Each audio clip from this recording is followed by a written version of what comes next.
Minha filha chegou com caixas. Mamãe, decidimos que você vai morar com a gente.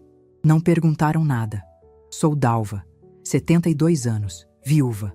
Mal sabiam o que minha agenda escondia. A porta se abriu com a chave que Marta mesma mandou fazer, sem me pedir, e o barulho já anunciava a tempestade. Ela e o marido, Rogério, entraram com uma pilha de caixas de papelão desmontadas debaixo do braço, sorrindo como se trouxessem o melhor presente do mundo. O sorriso dela não alcançava os olhos. Eu conheço aquele sorriso. É o mesmo que ela dava na infância quando quebrava um prato e tentava esconder os cacos. Mãe, que bom que a senhora está aí sentadinha. Não se levante, não se preocupe com nada. A gente veio resolver a sua vida, ela disse, já colocando as caixas no chão da minha sala, o lugar onde por 45 anos eu vivi com o amor da minha vida, meu falecido Bento. Cada canto dessa casa tem um cheiro, um som, uma lembrança dele. A poltrona onde estou sentada, por exemplo, ainda tem o formato do corpo dele, ou pelo menos eu gosto de pensar que tem. Eu estava no meio do meu crochê, fazendo um casaquinho de lã para o neto de uma vizinha, um azul celeste tão calmo quanto a tarde que se desenrolava lá fora. O barulho das caixas batendo no assoalho de madeira foi uma agressão, um som que não pertencia à paz da minha casa. Olhei para o rosto de Rogério, meu genro. Ele evitava meu olhar, concentrado em abrir as caixas com um estilete, um ruído que rasgava mais do que papelão. Ele sempre foi assim, um homem que segue ordens, especialmente as da minha filha. Resolver minha vida, Marta? Minha vida está muito bem resolvida, obrigada, respondi, tentando manter a voz firme, mas a linha de crochê tremia um pouco entre meus dedos. Ah, mamãe, não seja teimosa. A gente sabe o que é melhor para a senhora. Morar sozinha nessa casa imensa, com essa escada, é um perigo. Já conversamos eu e o Rogério e está decidido. A senhora vem morar com a gente. Já arrumamos o quartinho de hóspedes. Vai ficar uma beleza. Perto da gente, bem cuidada. Ela falava sem parar, andando pela sala, apontando para os meus móveis. Isso aqui vai ter que vender. A cristaleira não cabe lá. A mesa de jantar também não. Cada palavra era um golpe. Não uma conversa, mas um decreto. Minha cristaleira, que Bento e eu compramos no nosso primeiro aniversário de casamento, com o dinheiro que juntamos por meses. Dentro dela, não há só cristais, há as taças do nosso brinde de bodas de prata, os copinhos de licor que minha mãe me deu, cada peça um pedaço de vida. E ela dizia, vender, com a mesma naturalidade de quem descarta um jornal velho. O momento exato da facada no peito veio em seguida. Rogério, calado até então, pegou o porta-retratos que ficava na mesinha ao lado do sofá. Era a minha foto preferida, eu e Bento no dia do nosso casamento. Jovens, cheios de sonhos. Ele olhou a foto por um segundo e a colocou virada para baixo dentro de uma das caixas vazias, com uma rispidez que me gelou a espinha. Foi um gesto pequeno, mas que significava tudo. Eles não estavam apenas me mudando de casa. Estavam apagando a minha história, empacotando minhas memórias como se fossem entulho. Cuidado com isso, Rogério. Tem vidro aí. Foi tudo que consegui dizer. Minha garganta se fechou num nó tão apertado que doeu. Marta se virou para mim, as mãos na cintura. Mãe, para de se preocupar com tranqueira. É só uma foto. A gente compra um porta-retrato digital para a senhora. Cabe tudo lá dentro. Fica mais moderno. Tranqueira. Meu casamento, minha vida, meu Bento, uma tranqueira. Naquele instante, a tristeza que me invadiu foi tão profunda que por um momento perdi o fôlego. Era uma mistura de dor e raiva, uma indignação silenciosa que queimava por dentro. Eu me senti uma peça de mobília antiga sendo avaliada para descarte. Eles não viam a Dalva, a mulher que os criou, que ensinou Marta a ler, que cuidou das febres de madrugada. Viam um problema a ser administrado. Uma velhinha teimosa que precisava ser controlada para o bem dela. O bem deles, na verdade. Fiquei quieta na minha poltrona, observando o caos se instalar. Meus bibelôs, cada um com sua história, eram enrolados em jornal de qualquer jeito. Os livros da minha estante, meus companheiros de tantas noites, eram jogados nas caixas sem cuidado algum. Vi um deles cair no chão, a capa amassada. Era um livro de poesias que Bento me deu, com uma dedicatória linda na primeira página. Senti vontade de gritar, de mandar que parassem, que fossem embora da minha casa. Mas eu não fiz. Uma coisa que a vida me ensinou é que o silêncio, na hora certa, é a arma mais poderosa. E a minha hora de falar ainda não tinha chegado. Enquanto eles se moviam como furacões pela minha sala, comecei a pensar. Há meses eu notava os olhares de Marta, as conversas cochichadas com Rogério ao telefone, as visitas casuais em que ela reparava na poeira de um móvel ou na minha suposta dificuldade para subir as escadas. Eu não sou boba. Sabia que algo estava sendo tramado. A gente pensa que criou os filhos para o mundo, mas às vezes eles acham que podem nos encolher para caber no mundo deles. A gota d'água foi quando ouvi Rogério falando baixo com Marta na cozinha, achando que eu não escutaria. Amor, já falei com o corretor. Ele disse que a casa vale um bom dinheiro, principalmente pelo terreno. Se a gente vender rápido, consegue dar uma entrada naquele apartamento na praia que a gente quer. Então era isso. Não era apenas preocupação com a minha segurança. Era a ganância falando mais alto. Minha casa, o lugar que construí com meu marido, tijolo por tijolo, já tinha um preço. E o meu futuro, pelo visto, era um quartinho de hóspedes onde eu não atrapalhasse os planos deles.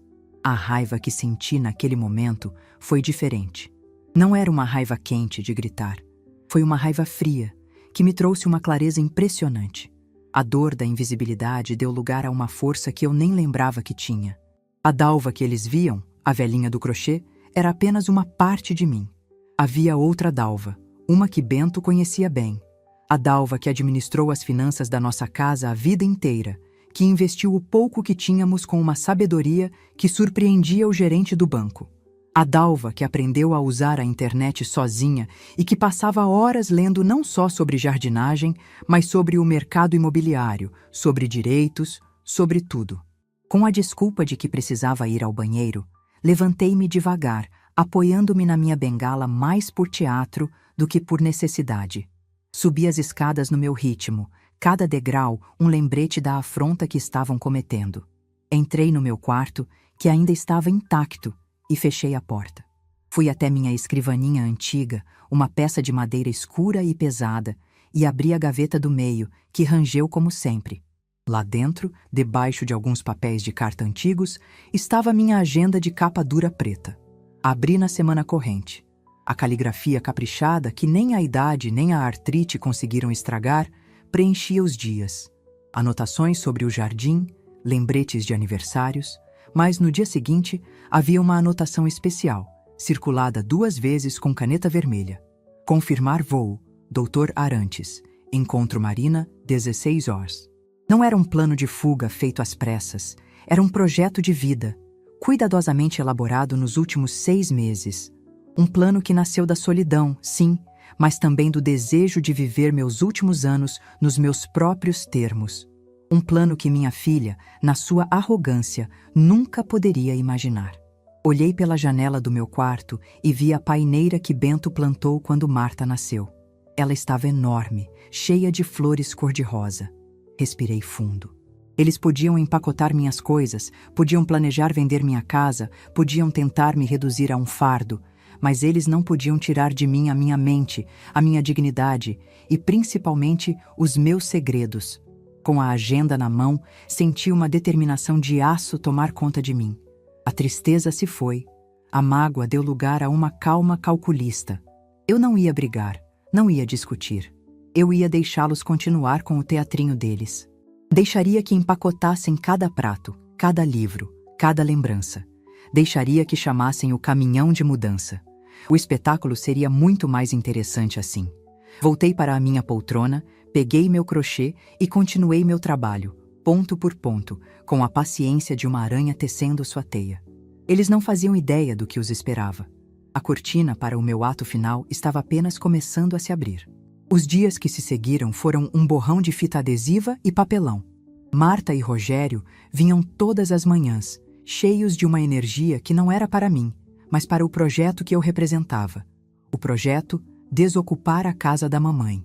Eu continuei no meu posto, na poltrona do meu falecido Bento, com meu crochê nas mãos. Aparentemente, eu era a imagem da velhice resignada. Por dentro, minha mente trabalhava como uma central telefônica em dia de crise. Eu observava, catalogava e calculava. Cada gesto, cada palavra deles era um dado que eu processava em silêncio. Notei como eles separavam meus pertences em 3 pilhas imaginárias. A primeira era a do lixo, objetos que eles consideravam velhos, inúteis. Nessa pilha foram parar as coleções de santinhos de primeira comunhão da minha mãe, as fitas cassete com gravações da voz do meu pai, as cartas que Bento me escrevia quando viajava a trabalho. Coisas sem valor monetário, mas que para mim eram o tesouro de uma vida. A segunda pilha era a do vamos vender, os móveis de madeira maciça, a máquina de costura antiga, os poucos quadros de valor que herdei. Rogério já fotografava tudo com o celular, provavelmente para anunciar na internet. A terceira pilha, a menor de todas, era a do pode levar. Algumas roupas, meus remédios e os porta-retratos mais recentes, aqueles em que eles apareciam. Eu não dizia nada. Apenas assistia ao desmonte da minha identidade, peça por peça. Certa tarde, Marta abriu meu guarda-roupa e começou a tirar meus vestidos. Mãe, para que guardar isso? A senhora nem sai mais de casa. Vamos levar só umas roupas confortáveis, de ficar em casa mesmo. Lá no nosso apartamento não tem espaço para isso tudo.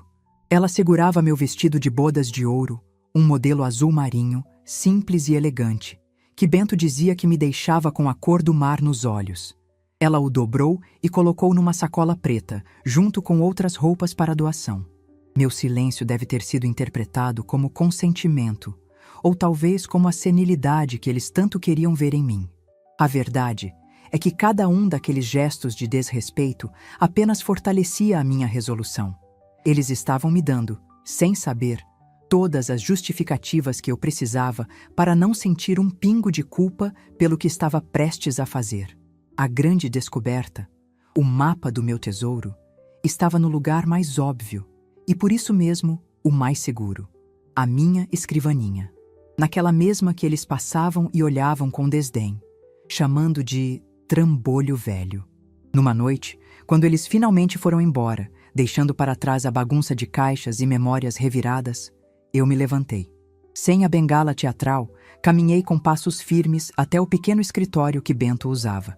Acendi apenas o abajur de luz amarelada, que sempre me trouxe paz, e me sentei na cadeira de couro gasta. Ali, eu não era a velhinha do crochê. Ali, eu era a Dalva de sempre. A mulher que, por trás da fachada de dona de casa, era uma planejadora nata. Bento sempre riu disso. Ele dizia que eu poderia ter comandado um exército. Eu apenas sorria e organizava nossas vidas com a precisão de um general. Enquanto ele era o coração da nossa família, eu era o cérebro. E meu cérebro, graças a Deus, continuava funcionando perfeitamente. Abri a gaveta de baixo, aquela que tinha um fundo falso que o próprio Bento instalou para guardarmos documentos importantes. Deslizei a placa de madeira fina e lá estava. Uma pasta de plástico azul, impecavelmente organizada. Dentro dela, não havia joias ou dinheiro vivo. Havia algo muito mais valioso: a minha liberdade. O contrato de compra e venda de um apartamento de 2 quartos em Florianópolis, quitado em meu nome. A planta do imóvel, com as anotações que eu mesma fiz para a pequena reforma de acessibilidade. As cópias dos e-mails trocados com o Dr. Arantes, meu advogado, um homem sério e competente que cuidou de toda a transação à distância. E, por fim, a confirmação do meu voo, só de ida, para o dia seguinte ao da minha mudança. Ao lado da pasta estava um extrato bancário de uma conta de investimentos que eu mantinha há mais de 20 anos. Uma conta que minha filha nem sonhava que existia.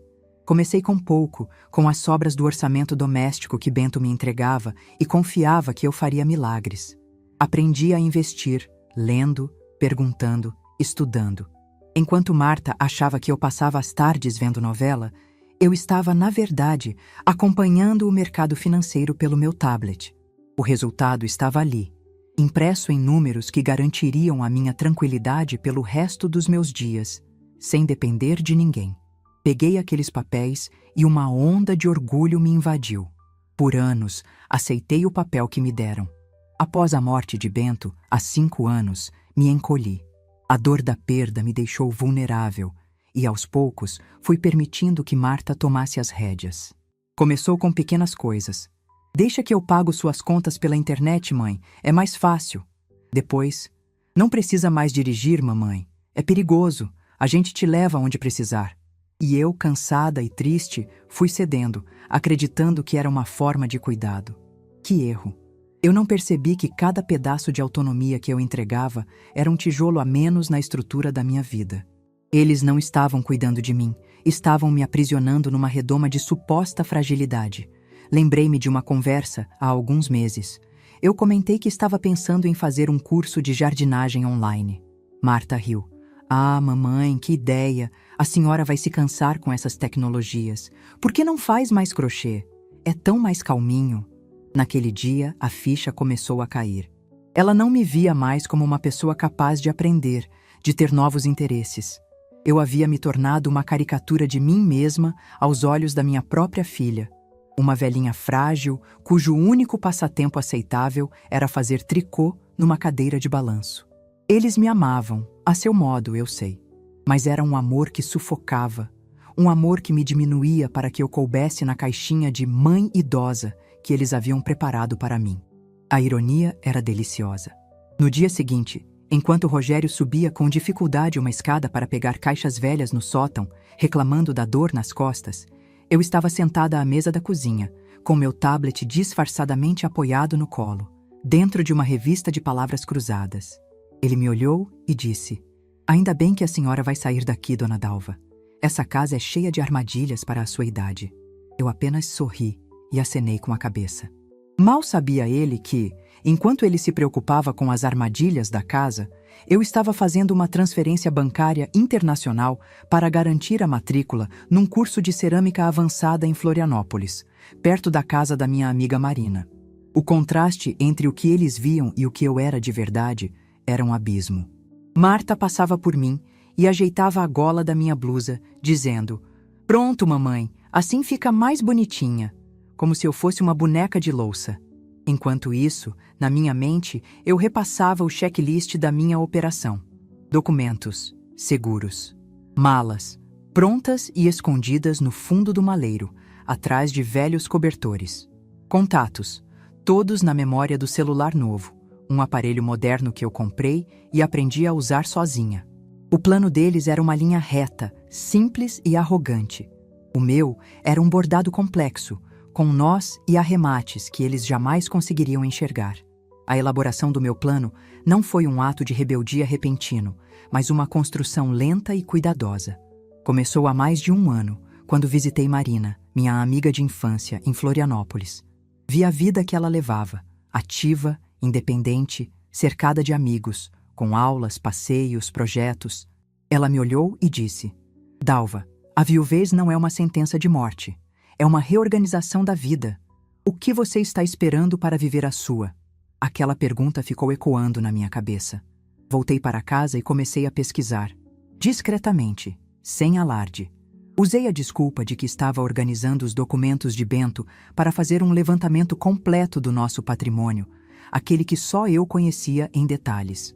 Com a ajuda do doutor Arantes, um advogado que conheci por indicação de um velho amigo de Bento, comecei a dar forma ao meu futuro.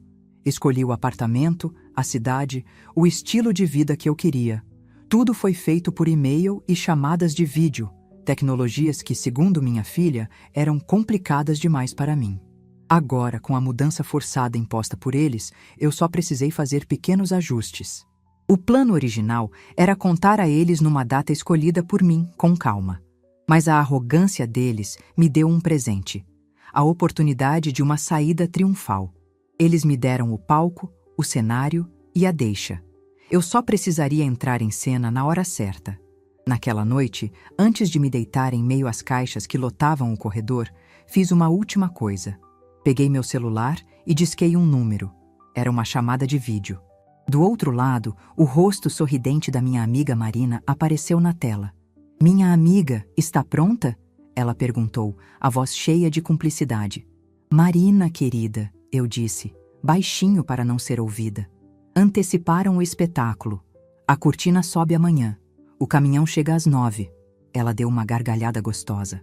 Ótimo, estarei no aeroporto com uma placa bem grande. Bem-vinda à liberdade, Dalva. O nosso espumante já está gelando. Desliguei o telefone com o coração batendo forte, mas não de medo. Era a adrenalina da vida pulsando de novo, forte e clara. Olhei para a bagunça ao meu redor. Eles achavam que estavam no controle, empacotando o meu passado. Na verdade, eles estavam, sem saber, preparando o cenário para o meu futuro. E o amanhã prometia ser um dia inesquecível. A manhã da mudança raiou fria e cinzenta, como se o céu de São Paulo estivesse de luto pela minha casa. Eu não. Acordei antes do despertador, com uma clareza de propósito que há anos não sentia. Enquanto o bairro ainda dormia, eu já estava de pé. E não fiz nada do que se esperaria de uma senhora em vias de ser despejada da própria vida. Não chorei, não vagueei pelos cômodos me despedindo das paredes. Em vez disso, tomei um banho demorado, passei o meu melhor creme hidratante, aquele com cheiro de lavanda que Bento gostava, e me vesti. Escolhi uma calça de linho bege, confortável para uma longa viagem, uma blusa de malha fina de cor salmão e um cardigan de cachemir que era um afago no corpo. Calcei sapatos baixos, mas elegantes. Prendi meus cabelos grisalhos num coque bem feito e passei uma camada discreta de batom. Ao me olhar no espelho do banheiro, o único que ainda não havia sido coberto por um plástico, não vi uma velhinha frágil. Vi a Dalva, pronta. Quando Marta e Rogério chegaram, pontualmente às 8, encontraram-me sentada na única cadeira que restava na sala, ao lado da minha bolsa de mão e de uma pequena mala de rodinhas. Marta parou na porta, a testa franzida. Nossa, mãe, para que se arrumar toda assim? A senhora vai sujar essa roupa boa na bagunça da mudança. Podia ter ficado de pijama, era só atravessar a cidade.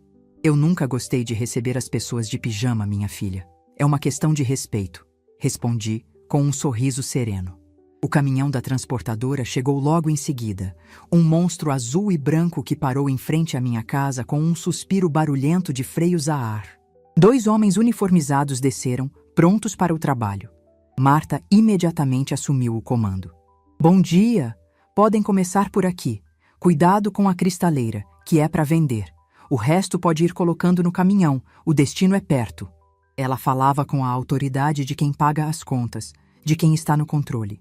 Mal sabia ela que o controle era uma ilusão e que o verdadeiro poder estava sentado, quieto, observando tudo com a paciência de quem já sabe o final do filme. Meu primeiro movimento foi pequeno, quase imperceptível. Um dos carregadores, um rapaz forte e de rosto gentil, veio na direção da minha pequena mala. A senhora quer ajuda com essa, dona? Antes que Marta pudesse responder por mim, eu disse com a voz firme. Essa não, meu filho. Muito obrigada. Essa e a minha bolsa ficam comigo. São meus documentos e remédios de uso pessoal. O rapaz sorriu, acenou com a cabeça e se afastou. Marta me olhou, um brilho de irritação nos olhos. Mãe, que teimosia. Deixa que a gente leva no carro, vai ficar pesada para a senhora. Não se preocupe, Marta. Eu dou conta. Gosto de ter minhas coisas por perto, respondi, sem desviar o olhar. Foi a primeira peça do dominó. Uma pequena afirmação da minha vontade. Ela bufou, mas se virou para orientar os carregadores, ocupada demais com a logística da sua grande obra para se preocupar com as manias da velhinha. Essa era a vantagem de ser subestimada. Ninguém presta atenção nos seus movimentos, até que seja tarde demais. As horas seguintes foram um espetáculo de desmantelamento. Vi meu sofá, palco de tantas conversas e cochilos, ser erguido e passar pela porta. Vi a mesa de jantar, onde celebramos tantos aniversários, ser desmontada. O som dos meus móveis sendo arrastados pelo assoalho, os gritos dos homens se orientando. Vira pra cá, cuidado com a quina. Tudo aquilo deveria ser triste, mas eu sentia uma estranha paz. Era como assistir a uma tempestade de um lugar seguro. Eles não estavam levando a minha casa, estavam apenas levando a casca. A alma daquela casa, as minhas memórias, essas estavam guardadas dentro de mim. E para lá eu as levaria, para um novo lugar onde pudessem respirar e florescer de novo. Marta e Rogério estavam exultantes. A cada móvel que entrava no caminhão, o sorriso deles ficava mais largo. Eles se moviam pela casa agora vazia, medindo paredes, planejando o futuro daquele imóvel que já consideravam seu. Ouvi Rogério dizer para Marta: Amor, com uma mão de tinta e trocando esse piso, a gente vende isso aqui por uma fortuna. O corretor tinha razão. Eles falavam abertamente na minha frente, como se eu fosse surda, ou pior, como se minha opinião fosse tão irrelevante quanto a de um fantasma. Lá pelas 11 da manhã, a casa estava quase um esqueleto. O eco das nossas vozes ricocheteava nas paredes nuas. Os carregadores faziam uma pausa para beber água. Marta, suada, mas satisfeita, veio até mim. Pronto, mãe? Viu como foi rápido? Agora é só o finalzinho. Daqui a pouco a gente te leva para sua casa nova, para o seu quartinho. A senhora vai adorar. Foi nesse momento que meu celular, silenciosamente guardado no bolso do cardigã, vibrou. Era o alarme que eu havia programado. A hora da minha segunda jogada. Com um pequeno suspiro calculado, eu disse: Ah, minha filha, antes de ir, preciso fazer uma ligação importante. Tenho que cancelar a linha de telefone fixo. Se eu não fizer isso agora, eles continuam cobrando. Era a desculpa perfeita. Marta revirou os olhos. Ai, mãe, depois a gente resolve isso pela internet. É mais fácil. Não. Gosto de resolver minhas coisas do meu jeito. É 1 minuto. Insisti, já me levantando e caminhando para o canto mais distante da sala, perto da janela que dava para o jardim. Ela deu de ombros, derrotada pela minha teimosia de idosa, e voltou a conversar com Rogério sobre a comissão do corretor. Disquei o número que sabia de cor. Não era da companhia telefônica. Do outro lado da linha, uma voz profissional atendeu. Era o serviço de carro particular que eu havia agendado no dia anterior. Mantive minha voz baixa, mas clara e audível para quem estivesse perto. Bom dia, aqui é Dalva Medeiros. Estou ligando apenas para confirmar a minha reserva. O carro está a caminho, correto? Houve uma pausa do outro lado. Sim, senhora Medeiros. O motorista, senhor Carlos, já está a caminho. A previsão de chegada no seu endereço é de 10 minutos. Excelente, respondi. E foi então que projetei a minha voz, tornando-a um pouco mais alta, o suficiente para que a minha filha, a poucos metros de distância, pudesse ouvir com clareza. Pode confirmar para ele que o destino é o aeroporto de Guarulhos, Terminal 3, e, por favor, confirme também a minha chegada em Florianópolis. A agência de lá já foi notificada para me receber? Ouvi um barulho de algo caindo.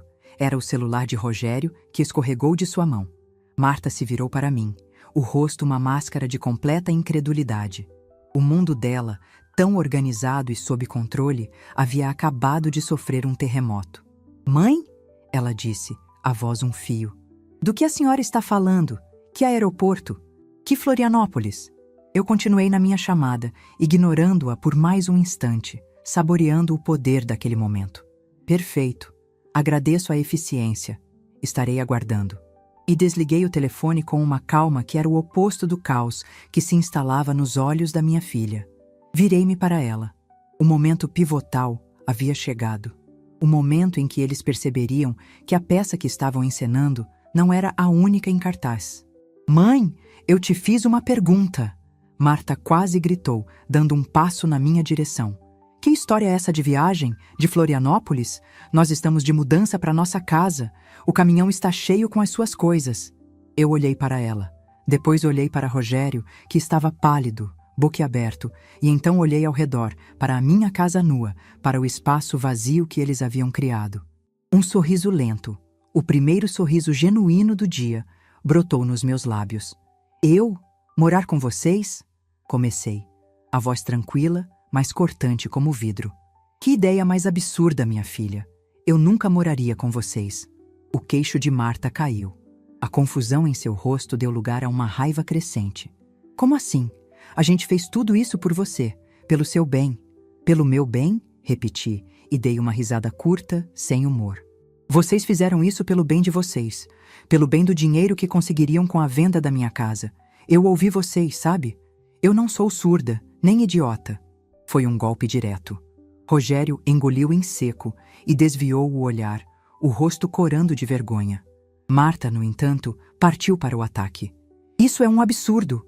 Nós só nos preocupamos com você.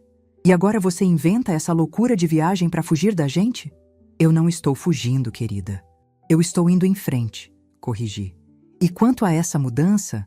Eu fiz um gesto amplo com a mão, apontando para a porta aberta onde o caminhão esperava.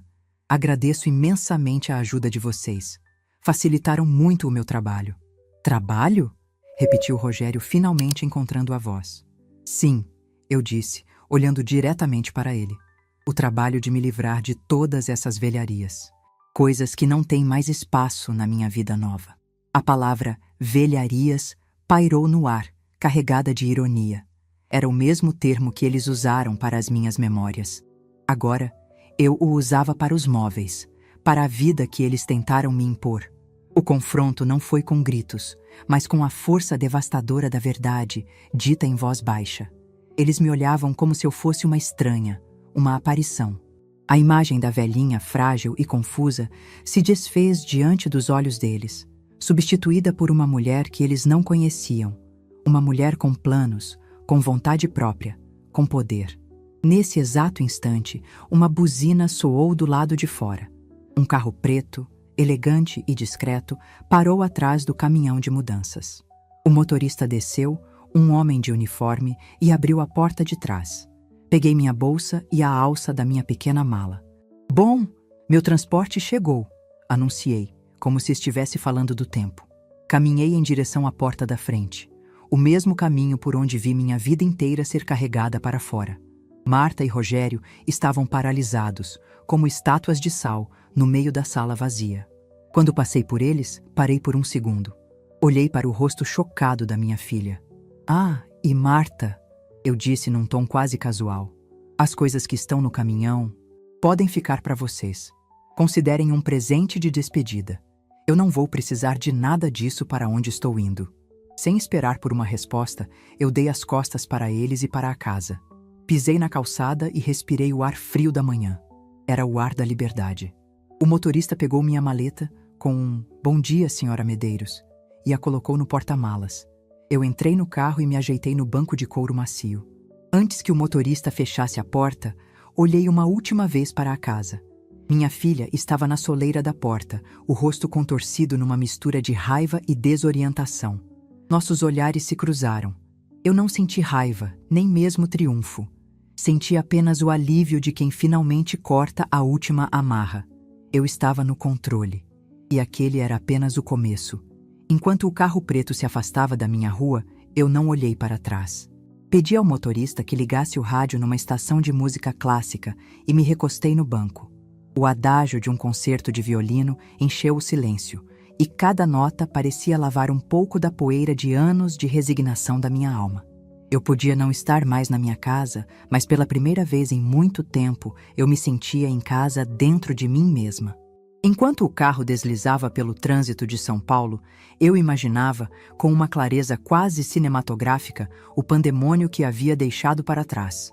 A primeira consequência concreta da minha partida não seria emocional, mas terrivelmente prática. O que fazer com o caminhão de mudanças? Eu podia ver a cena. Marta e Rogério, parados na calçada, olhando para a minha figura desaparecendo na esquina. E então, a voz do encarregado da mudança, grossa de impaciência. E aí, patroa? Para onde a gente leva o material? A realidade, dura e pesada como um guarda-roupa de embuia, desabando sobre eles. De repente, o caminhão não era mais um símbolo do controle deles sobre mim, mas um problema gigantesco, um elefante azul e branco estacionado na porta. Eles teriam que pagar os homens, que não trabalham de graça, e decidir o que fazer com aquela montanha de móveis que minutos antes eles desprezavam. Eu podia imaginar Rogério coçando a cabeça, o rosto vermelho de raiva e confusão, enquanto Marta, paralisada, tentava ligar para o meu celular repetidas vezes, apenas para ser recebida pelo silêncio da minha recusa em atender. Eles devem ter entrado em desespero. Eu conheço minha filha.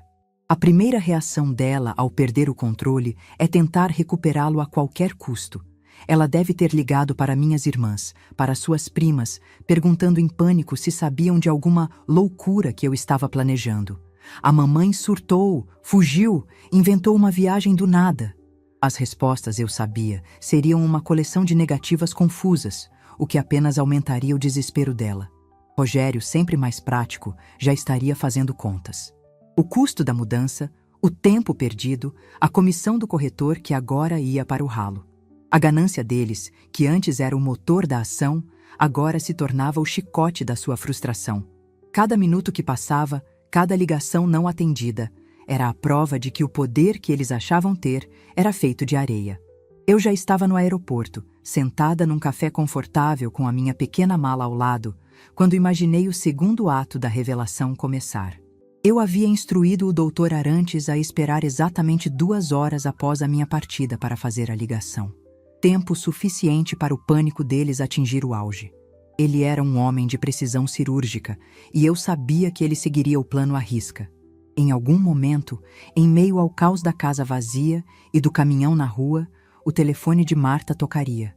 Um número desconhecido, de outro estado. A irritação na voz dela ao atender. Alô? E então, a voz calma e imponente do meu advogado. Boa tarde, senhora Marta. Meu nome é Arantes de Abreu. Eu falo em nome da minha cliente, a senhora Dalva Medeiros. Só a formalidade da frase já seria um choque. Cliente? Eu imagino que Marta tenha gaguejado. Como assim, cliente? O que aconteceu com a minha mãe? Sua mãe está ótima. A voz do Dr. Arantes continuaria, polida, mas inflexível. Ela me incumbiu de comunicá-la formalmente sobre a sua mudança de residência. A senhora Dalva se mudou hoje para a cidade de Florianópolis, em Santa Catarina, onde ela passará a residir em caráter permanente. Silêncio do outro lado da linha. Um silêncio de puro choque. Florianópolis? Mas como? Com que dinheiro?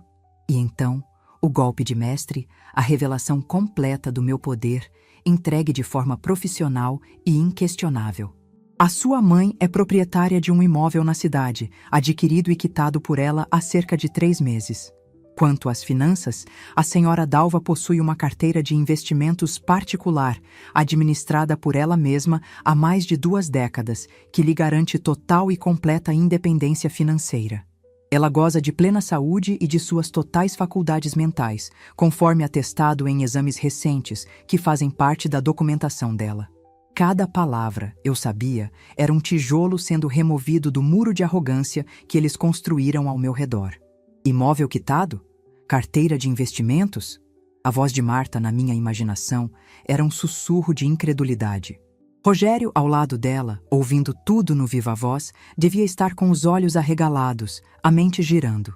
A velhinha do crochê não só tinha um plano, ela tinha um patrimônio. Um patrimônio que eles desconheciam e, portanto, não podiam controlar. Dr. Arantes não teria terminado. Ele era completo. A senhora Dalva também me pediu para informar que a casa onde os senhores se encontram é de propriedade exclusiva dela e que, a partir deste momento, qualquer assunto referente a ela ou a seus bens deverá ser tratado diretamente comigo. Ela deseja um período de tranquilidade para se adaptar à nova vida e não receberá ligações ou visitas por enquanto. E por fim, ela gentilmente solicita que os senhores desocupem o imóvel e deixem a chave com a vizinha, Dona Irene, até o final do dia. O choque daria lugar ao descrédito, e o descrédito à fúria. A realidade era inacreditável demais para eles. Como eu, a mãe que eles infantilizavam, a quem explicavam pacientemente como usar o controle remoto da televisão, poderia ter orquestrado algo tão complexo. Era impossível. Eles devem ter acusado o advogado de ser um golpista, um aproveitador. Mas a voz firme do Dr. Arantes, citando números de documentos, matrículas de imóveis e datas, não deixaria espaço para dúvidas. Era tudo real. A vida inteira deles, a percepção que tinham de mim, era uma mentira. Eu não era a velhinha frágil que eles tentavam proteger e controlar. Eu era a matriarca, a administradora, a verdadeira dona do poder naquela família, e eles nunca perceberam. Terminei meu café e olhei o painel de embarque. Meu voo estava no horário. Caminhei tranquilamente para o portão, sentindo um alívio que me deixava mais leve. A batalha havia acabado, e eu nem precisei levantar a voz. A nova dinâmica de poder não foi estabelecida por mim, mas pela verdade. Eles não podiam mais me ligar e dar ordens. Não podiam mais aparecer na minha porta com caixas de papelão. Qualquer tentativa de contato passaria pelo filtro do meu advogado. Eu havia me tornado para eles inacessível. E nada demonstra mais poder do que a liberdade de não precisar mais dar explicações. Sentada na sala de embarque, esperando a chamada para o meu voo, meu celular vibrou. Era uma mensagem de Marta. Meu primeiro instinto foi ignorar, mas a curiosidade foi mais forte. Abri. Não era um texto, mas uma sequência de áudios gravados em meio a soluços de raiva. Eram acusações, xingamentos, perguntas desesperadas. Como você pôde fazer isso com a gente? Depois de tudo que fizemos por você, a gente te amava, te cuidava. E você enganou a gente. Você mentiu para mim a vida inteira. Eu ouvi os áudios sem sentir uma pontada de culpa. O amor que ela descrevia era posse. O cuidado era controle. A mentira que ela via em mim era, na verdade, a força que ela nunca quis enxergar. Apaguei as mensagens sem responder. Eles não entenderiam. Não agora. Talvez nunca. Eles não viam que a minha partida não era uma rejeição a eles, mas uma afirmação de mim mesma. O voo foi chamado. Entrei na aeronave, encontrei meu assento na janela e me acomodei. Enquanto o avião taxiava pela pista, uma ideia me ocorreu. Abri a galeria de fotos do meu celular e encontrei uma que Marina havia me mandado na semana anterior. Era a vista da varanda do meu novo apartamento. Um céu azul imenso, o mar ao longe e os galhos de um flamboyant florido em primeiro plano. Enviei aquela única foto para Marta. Sem texto, sem legenda. Apenas a imagem. A imagem do meu futuro. Um futuro que eu escolhi, que eu planejei e que eu conquistei. Um futuro onde eles não tinham lugar, a não ser que aprendessem a me ver como eu realmente era. Quando o avião decolou e a imensidão de São Paulo começou a ficar pequena lá embaixo, eu não senti nostalgia da casa que deixei. Senti a alegria de quem tem o céu inteiro pela frente. A revelação do meu poder não estava nos papéis do advogado ou nos números da minha conta bancária. Estava ali, naquele momento, na minha capacidade de escolher meu próprio horizonte. O jogo havia virado, de forma definitiva. E pela primeira vez em muitos anos, eu estava ansiosa pelo amanhã. Minha nova realidade tem o cheiro do mar e o som de gaivotas. Acordo todos os dias com o sol da manhã inundando meu quarto, não porque um alarme toca, mas porque meu corpo, em paz, decide que é hora de começar um novo dia. Da janela do meu apartamento em Florianópolis, eu não vejo os prédios cinzentos de São Paulo, mas a copa de um flamboyant que parece estar sempre em festa e um pouco além, o azul infinito do oceano. Meu primeiro ato do dia é sempre o mesmo. Preparo um café passado na hora, sento-me na minha pequena varanda e respiro fundo. É o ar da minha nova vida, uma vida que não me foi dada, mas que eu mesma construí, com paciência e coragem. Meu novo lar não é grande, mas cada centímetro dele fala sobre mim. Nas paredes, não há retratos de um passado que outros definiram para mim, mas sim as minhas primeiras e desajeitadas pinturas em aquarela, fruto de um curso que comecei a fazer. Os móveis são poucos, de linhas simples e claras, escolhidos a dedo por mim e por Marina, em tardes divertidas de passeios pelas lojas locais. Não há mais a cristaleira pesada, cheia de memórias e de pó. Em seu lugar, uma estante aberta com meus livros, algumas conchas que peguei na praia e o meu primeiro vaso de cerâmica, torto e imperfeito, mas meu. Aqui, eu não sou a mamãe ou a vovó. Sou a Dalva. E a Dalva está redescobrindo o prazer de ser simplesmente ela. Minha rotina é preenchida com o que eu escolho. Caminhadas na praia pela manhã, aulas de yoga para a terceira idade, o clube do livro que fundei com Marina e outras mulheres, e tardes inteiras dedicadas a não fazer absolutamente nada, a não ser ler ou ouvir música, sem que ninguém me diga que eu deveria estar fazendo algo mais produtivo, como crochê. Enquanto eu construía essa nova rotina, eu soube, por meio de uma das minhas irmãs com quem mantive contato, o que aconteceu depois que meu avião decolou. A lição que Marta e Rogério aprenderam não veio de forma suave. Veio a um custo alto, literal e figurado. O caminhão de mudanças, aquele símbolo da vitória deles, se tornou um pesadelo logístico. Tiveram que pagar uma fortuna para descarregar todos os meus antigos móveis em um depósito alugado. Um elefante branco que consome uma parte do salário deles todos os meses. A casa, que eles planejavam vender em semanas, permanece lá, vazia.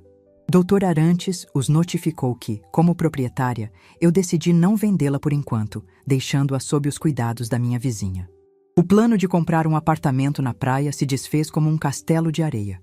Mas a lição mais dura não foi financeira. Foi a da alma. Minha irmã me contou que, por semanas, Marta viveu num estado de negação furiosa. Ela me pintava para a família como uma mãe ingrata e senil, manipulada por uma amiga ou por um advogado golpista. Rogério, por sua vez, só falava do dinheiro, do patrimônio que ele agora sabia que existia, mas que nunca poderia tocar. Aos poucos, porém, o silêncio que eu impus começou a trabalhar. Sem poder gritar comigo, sem poder me controlar, Marta foi forçada a conviver com os próprios pensamentos. O ponto de virada, segundo minha irmã, foi numa noite em que ela estava arrumando caixas antigas e encontrou seus diários de adolescente. Neles, ela descrevia a mãe como uma mulher forte, inteligente, a única pessoa que realmente entende de tudo. Ela se deparou com a lembrança de quem eu era antes de ela começar a me ver apenas como velha. Foi um choque de realidade. Ela percebeu que a velhinha frágil que ela tentava encaixotar não existia. Era uma ficção que ela criou por conveniência, para justificar a própria vontade de tomar as rédeas, de inverter os papéis, de ser a mãe da própria mãe. A dor dessa descoberta, a vergonha de ter tentado apagar a mulher que ela um dia admirou, foi a sua verdadeira lição. Não foi o meu perdão que a libertou, mas a dura verdade que ela mesma teve que encarar. O impacto da minha jornada, no entanto, foi além das paredes da minha antiga casa. Aqui em Florianópolis, minha história, contada em voz baixa por Marina para algumas amigas, se espalhou. Mulheres da minha idade, viúvas, divorciadas ou mesmo casadas, mas que se sentiam invisíveis em suas próprias famílias, começaram a me procurar. Elas não queriam uma líder, queriam uma prova de que era possível.